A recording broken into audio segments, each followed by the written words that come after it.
crónica en Lucas capítulo 23, versículo 26 al 56. También vamos a ver una segunda parte en el capítulo 24, versículo 1 hasta el 10. Pero antes, me gustaría pensando en esto. Cuando se habla de la muerte más injusta, sufriente, aterradora, y el amor sin límite desbordado de que está sufriendo esa muerte hacia la humanidad que le está condenando y le está dando muerte, no podemos pensar en otra persona más que en nuestro Señor y Salvador Jesús. Hoy vamos a ver este tema que he titulado Jesús del Calvario a la tumba, de la tumba a la victoria. La muerte que dio salvación. Y como bien le dije anteriormente, en Lucas capítulo 23, versículo 26 al 56, la primera parte, y luego capítulo 24, del versículo 1 al versículo 10. Quiero que nosotros veamos hoy como nuestro primer encabezado, Jesús camino al Calvario. Jesús camino al Calvario. Vamos a ver esto en el versículo 26 hasta el 31. Versículo 26, 31. Escuche cómo dice este versículo 26 al 31. Cuando le llevaban, tomaron a un cierto Simón de Cirene que venía del campo y le pusieron la cruz encima para que la llevara detrás de Jesús. Y le seguía una gran multitud del pueblo y de mujeres que lloraban y se lamentaban por él. Pero Jesús, volviéndose a ellas, le dijo: hijas de Jerusalén, no lloréis por mí, llorad más bien por vosotras mismas y por vuestros hijos. Porque he aquí que vienen días en que dirán: dichosas las estériles y los vientres que nunca concibieron y los senos que nunca criaron. Entonces comenzarán a decir a los montes: caed sobre nosotros, y a los collados: cubridnos. Porque si en el árbol verde han hecho esto, ¿qué sucederá con el seco? Jesús había pasado por una serie de juicios ante el concilio de los fariseos, o el Sanedrín, como bien se conoce, y ante Pilato, quien después de haberlo hallado inocente, sin razón alguna para tenerlo preso, ni mucho menos para entregarlo a la muerte. Pero Pilato cedió ante la presión de la multitud y le concedió lo que ellos pedían. Pilato ordenó que Jesús sea crucificado y justamente hizo lo que la multitud le pedía. Y en lugar de Jesús, liberó a un criminal. Esto usted lo puede consultar después en Lucas 22, capítulo 22, versículo 66 hasta el 71. Y el capítulo 23, del 1 al 25. Ahora, en el versículo 26 vemos que dicha sentencia, cuando se dijo dicha sentencia, Jesús iba de camino al Calvario. Jesús iba de camino al Calvario. Y en el camino le dijeron a un tal Simón de Cirene, no era Pedro.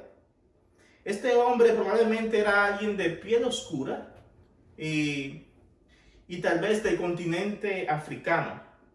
Él cargó la cruz y fue tras de Jesús, como dice el versículo 26. También nos dice este texto, este versículo, estos versos que acabamos de leer, que una gran multitud del pueblo y mujeres iban llorando y lamentándose por Jesús. De seguro que eran personas que creían en Jesús como el Mesías. Pero Jesús les dice a las mujeres que no lloren por él, sino que lloren por ella misma. Estas fueron palabras proféticas, las cuales Jesús pronunció anteriormente en Mateo 24, versículo 19, cuando hablaba acerca de los tiempos finales para su segunda venida. La razón de estas palabras de Jesús era que en aquellos días serían tiempos tan difíciles, pero tan difíciles, que sería una bendición para las mujeres ser estéril. Sería una bendición para las mujeres no tener hijos. Sería una bendición para las mujeres el que no quieran tener hijos por la razón que sea. Porque la crianza de los hijos en aquellos tiempos sería una total desgracia. Serían tiempos difíciles. Jesús dice que las personas en esos tiempos desearían la muerte antes que estar vivo en esas calamidades que estarían viviendo, que vivirán. Y si de Jesús habían hecho tales cosas, si del palo verde habían hecho tales cosas, que lo habían entregado a muerte al crucificarlo, ¿qué no harían de la humanidad en aquellos días? ¿Qué no harían de aquel palo seco? Los días que antepondrán la venida de Cristo serán días nunca antes vistos por la humanidad. Serán días terribles. Las personas desearían, como dice el Señor aquí, desearían el no haber existido para ese tiempo. Por eso decían que los montes caigan sobre nosotros, a la montaña aplástennos. Porque las personas desearían no existir para ese tiempo. Pero como no me centré en este tema, pero vemos que aún ni la muerte lo oía, porque ellos tenían que atravesar por esos sufrimientos. Por esto Jesús dice a estas mujeres: no lloren por mí, lloren por vuestros hijos, lloren por ustedes mismas. Ahora quiero que veamos con nuestro segundo encabezado, Jesús en la cruz. Y quiero que veamos en los versículos 32 al 38. Dice el versículo 32: y llevaban también a otros dos que eran malhechores para ser muertos con él. Cuando llegaron al lugar llamado la calavera, crucificaron allí a Jesús y a los malhechores, uno a la derecha y otro a la izquierda. Y Jesús decía: Padre, perdónalos, porque no saben lo que hacen. Y echaron suertes, repartiéndose entre sí sus vestidos. Y el pueblo estaba allí mirando, y aún los gobernantes se mofaban de él, diciendo: a otro salvó, que se salve a sí mismo, si este es el Cristo de Dios, su escogido. Y los soldados también se burlaban de él, acercándose y ofreciéndole vinagre, y diciendo: si tú eres el rey de los judíos, sálvate a ti mismo. Habían también una inscripción sobre él que decía: este es el rey de los judíos. El verso 32 que acabamos de leer, nos dice que también llevaban dos malhechores para ser crucificados con Jesús. Personas que merecían morir en la cruz por sus delitos, como bien expresó uno de ellos en el versículo 41, como lo veremos. Los romanos aplicarían su cruel método para hacer pagar a los condenados y malhechores. Aunque nuestro Señor Jesús ni era un criminal, ni merecía la muerte. y aún así se dejó tratar como tal para poder salvar a los verdaderos criminales y condenados, para así poder salvar a los creyentes por la fe en Él. Vemos que Jesús y los malhechores llegan al lugar donde lo iban a crucificar. Y crucificaron a Jesús en medio de los dos malhechores, uno a la derecha y otro a la izquierda. Este lugar que vemos aquí, llamado la Calavera, se llamaba así posiblemente porque la forma de ese lugar era como la de un cráneo, o porque habían muchos cráneos en ese lugar por causa de las crucifixiones. Aunque este último es de mayor duda, porque los judíos no irían a este lugar por miedo a contaminarse. Este lugar estaba a las afueras de Jerusalén. Posiblemente era un lugar elevado, un lugar alto, donde se podían ver los cuerpos de los crucificados colgando ahí en el madero a simple vista. Pero en medio de este acto tan cruel, donde Jesús fue crucificado en medio de dos malhechores, cumpliendo así lo que decía el profeta Isaías 53 y versículo 12, que dice que el Mesías fue contado entre los pecadores o fue tratado como pecador. En medio de esto, Jesús dice en el versículo 34, Padre, perdónalos porque no saben lo que hacen. Y echaron suertes, repartiéndose entre sí sus vestidos. Mientras la humanidad estaba dándole muerte a Jesús en la cruz, Él estaba rogando a Dios por ellos para que los perdonara por ese pecado que estaban haciendo, estaban cometiendo en ese momento. Esto es amor al máximo. Esto es amor sin límite. El sorteo de las ropas de Jesús dio cumplimiento al Salmo mesiánico 22 y versículo 18. También nos sigue diciendo el pasaje que acabamos de leer que algunos de los espectadores, de los que estaban ahí mirando en el Gólgota, desde el pueblo, los gobernantes hasta los soldados, se burlaban de Jesús. Vociferaban irónicamente que si él era el rey de los judíos, que se salvara a sí mismo. Otros decían también irónicamente que si salvó a otros, que se salve a sí mismo. Pero ¿saben qué? Pero irónicamente Jesús estaba salvando a otros al no salvarse a sí mismo. Jesús estaba salvando a otros al no salvarse a sí mismo.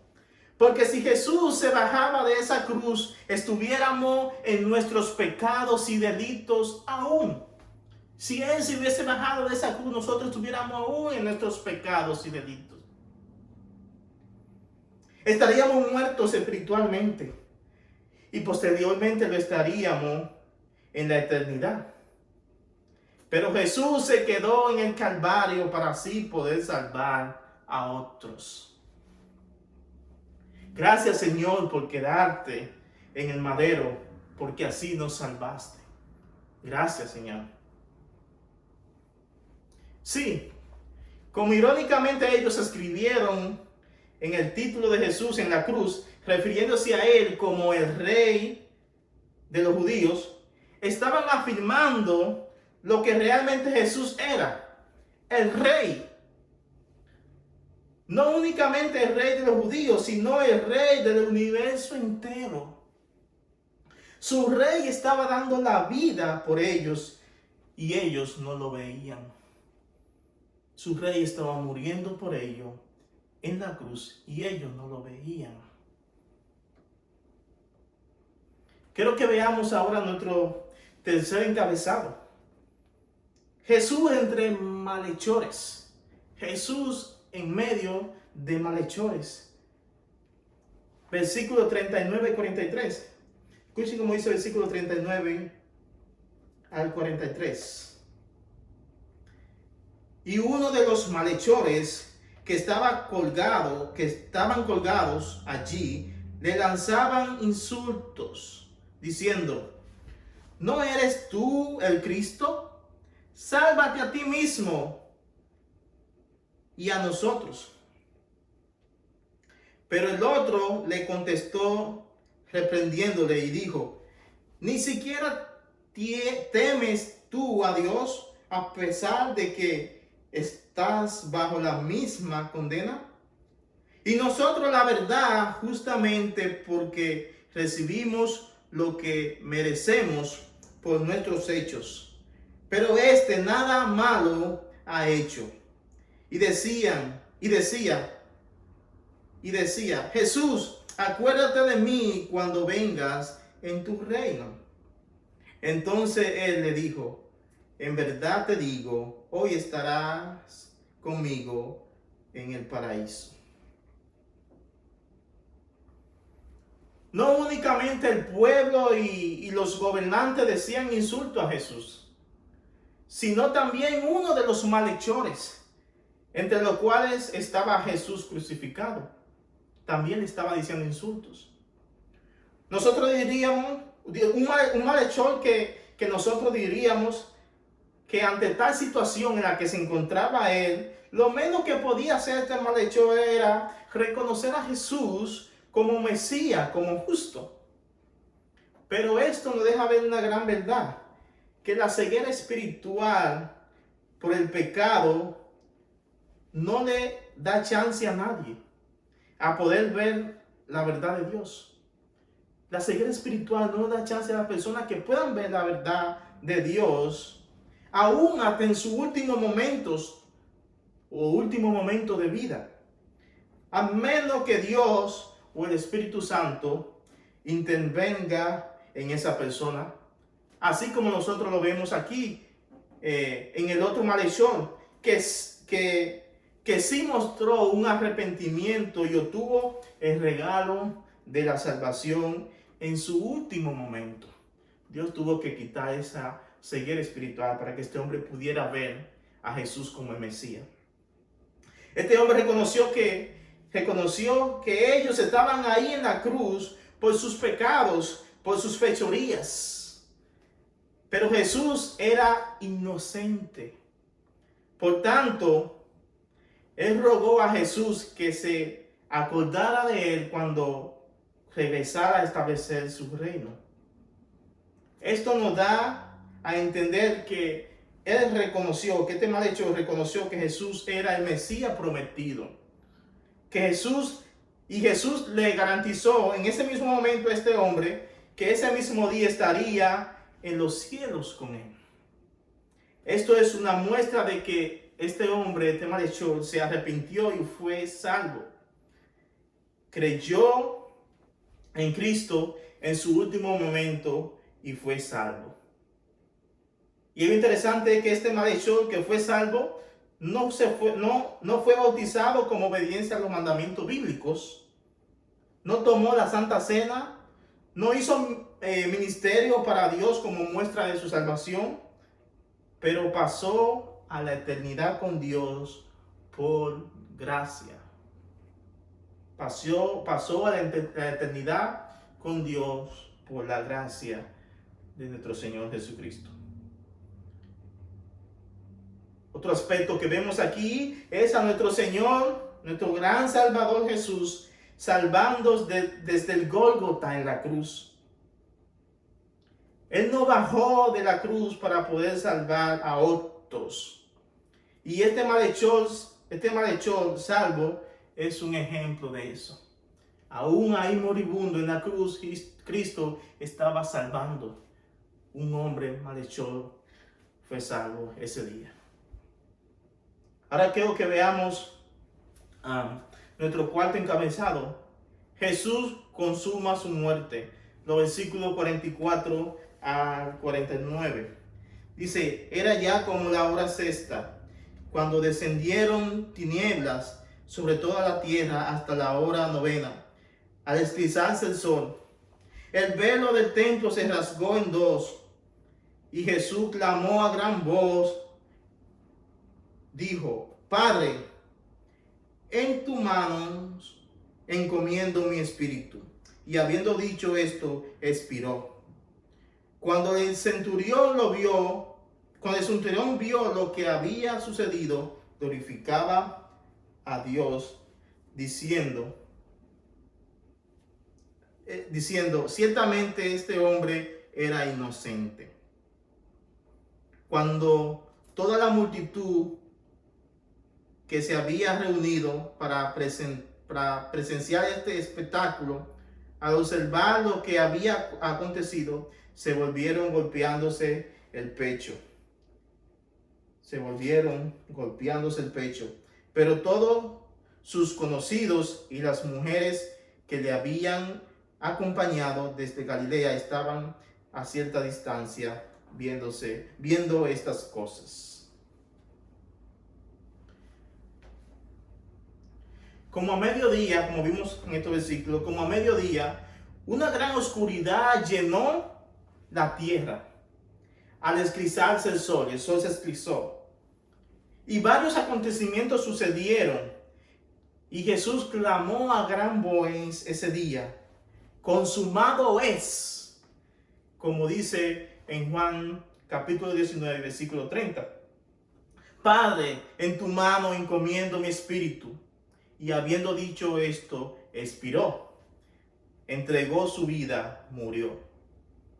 Esta palabra consumado es, en griego es la palabra que se pronuncia tetelestai. Es una palabra comercial que se usaba cuando una cuenta era saldada, cuando una deuda era pagada. Jesús había completado la obra redentora. Había pagado el precio por el pecado. La deuda con el Padre había sido saldada. El sacrificio del Hijo fue aceptado por el Padre. Todo fue hecho. Y como Jesús muy bien lo dijo en Juan capítulo 10 y versículo 18, que nadie le quitaba su vida, sino que Él tenía la autoridad para darla y para volverla a tomar. Y así lo hizo. Entregó su espíritu y murió. Él entregó su espíritu y murió. Él pagó la deuda, consumado es, tetelestai, pagado completo todo el precio que Dios demandaba por los pecados del hombre. Fue pagado, consumado es. Cristo lo pagó ahí en la cruz. Solo después de la muerte de Jesús vemos que uno de los soldados y el pueblo cambia de actitud hacia Jesús. Uno reconoció que verdaderamente él, Jesús, era justo, y otro, lamentándose, golpeaban su pecho, o se iban golpeándose su pecho. De seguro que lo hacían por lo que habían hecho, por lo que acababan de hacer, habían crucificado al Mesías. Y verdaderamente la sangre de un justo, del Mesías, cayó sobre ellos, sobre su cabeza. Como bien dijo uno de los fariseos, que su sangre caiga sobre nosotros, dándole con profecía, cumpliendo así una profecía sin ellos saberlo. Ahora quiero que veamos nuestro quinto encabezado, Jesús en la tumba. Y esto está en los versículos 50 al 56. No lo voy a leer por completo, no lo voy a leer, versículos 50 al 56, pero lo voy a resumir lo que dice en esencia estos versículos de 50 al 56. El texto nos está hablando aquí que un miembro de los fariseos, como dice, un varón bueno y justo, que no había dado su aprobación para crucificar a Jesús con los otros fariseos que dieron su aprobación para que crucificaran. Este no dio su aprobación. el cual se llamaba José de Arimatea, como lo vemos en Marcos, capítulo 15, versículo 43, también en Lucas aquí aparece. Este hombre le pidió a Pilato el cuerpo de Jesús y lo preparó y lo sepultó en una cueva donde nadie antes había sido enterrado o había sido sepultado en ese lugar. O sea que Jesús estrenó esa tumba. Este hombre de seguro que esperaba, este hombre que de seguro que esperaba el reino mesiánico, este hombre tal vez se había convertido, de seguro que sí, se había convertido en un seguidor creyente de Jesús. Tal vez por eso lo hacía de una forma secreta, porque pertenecía al concilio de los fariseos. Pero sus hechos que vemos aquí posiblemente nos muestran, o posiblemente muestran que se convirtió, que fue alguien que entregó su vida al Señor. Aquí vemos a Jesús sepultado en la tarde del viernes, antes de que comenzara el día de reposo. El día de reposo comenzaba a la puesta del sol del viernes. Así que Jesús fue enterrado antes del viernes, porque desde las 6 en adelante, desde que se acostaba el sol, era día de reposo y todo el sábado. Ahora quiero que veamos nuestro último encabezado. Vamos a ir al capítulo 24 y versículo 1 hasta el 10. Dice: pero el primer día de la semana, al rayar el alba, las mujeres vinieron al sepulcro trayendo las especias aromáticas que habían preparado. Y encontraron que la piedra había sido removida del sepulcro. Y cuando entraron no hallaron el cuerpo del Señor Jesús. Y aconteció que estando ellas perplejas por esto, de pronto se pusieron junto a ellas dos varones en vestiduras resplandecientes. Y estando ellas aterrorizadas e inclinando su rostro a tierra, ellos le dijeron: ¿por qué buscáis entre los muertos al que vive? No está aquí, sino que ha resucitado. Acordaos como os habló cuando estaba aún en Galilea, diciendo que el Hijo del Hombre debía ser entregado en manos de hombres pecadores y ser crucificado, y al tercer día resucitar. Entonces ellas se acordaron de sus palabras y regresaron del sepulcro, anunciaron todas estas cosas a los 11 y a todos los demás. Eran María Magdalena y Juana y María la madre de Jacobo. También las demás mujeres con ella referían estas cosas a los apóstoles. Si la muerte de Jesús hubiese sido el todo de la obra redentora, si hubiese sido una obra entonces incompleta. Si la muerte de Jesús hubiese sido el todo de esa obra redentora, entonces hubiese sido una obra incompleta.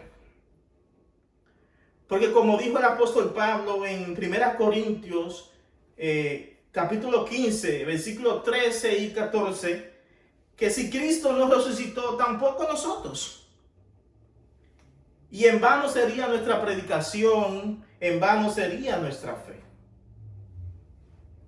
Pero lo maravilloso de su obra es que Él resucitó. Cristo salió victorioso del sepulcro, venciendo la muerte y el pecado. Él está vivo. Él resucitó como lo prometió. El domingo en la mañana, el primer día de la semana, cuando las mujeres fueron al sepulcro, lo hallaron como vacío. El cuerpo de Cristo no estaba ahí. No estaba allí el cuerpo de Cristo. Y unos ángeles le confirmaron que había resucitado. Que se acordaran de lo que Jesús había dicho, que Él sería entregado en manos de hombres pecadores y que sería crucificado, pero que al tercer día resucitaría. y ellas se acordaron de que Jesús había profetizado esto. Así que fueron con esperanza, se fueron con esperanza, con alegría, y fueron y le contaron a los apóstoles y a los demás lo que había sucedido. Hoy no celebramos únicamente un Cristo que sufrió y dio su vida en la cruz por nuestros pecados, sino que celebramos a un Cristo resucitado, a un Cristo vivo. Él está sentado a la derecha de Dios Padre, intercediendo por nosotros, por lo que compró con su sangre, por su redimido. Él está vivo. Él vive. Así que alegrémonos y gocémonos porque Él vive. Compartamos este mensaje de salvación, de victoria con otros. Compartámoslos con otros. Él vive. Que el hombre pecador, que sabe que es pecador, y si aún no ha reconocido, la palabra de Dios dice que todos somos pecadores ante Dios. Y que la paga del pecado es la muerte eterna. Es la condenación justa en el infierno por siempre. Por toda una eternidad. Pero Cristo dio su vida en la cruz y resucitó para que nosotros fuésemos perdonados nuestros pecados ante Dios. Y para que nosotros tengamos la vida y así como Él está vivo. Para que tengamos esperanza, gozo, paz para con Dios. Sabiendo que nos espera toda una eternidad en los cielos con Cristo cuando partamos de esta vida. Nos espera toda una eternidad en los cielos con Cristo como partamos de esta vida.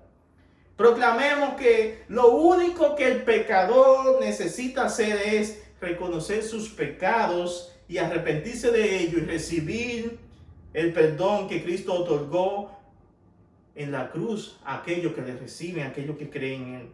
Cree en Cristo y serás salvo de tus pecados. Mis hermanos que nos ven, que nos oyen a través de estos medios.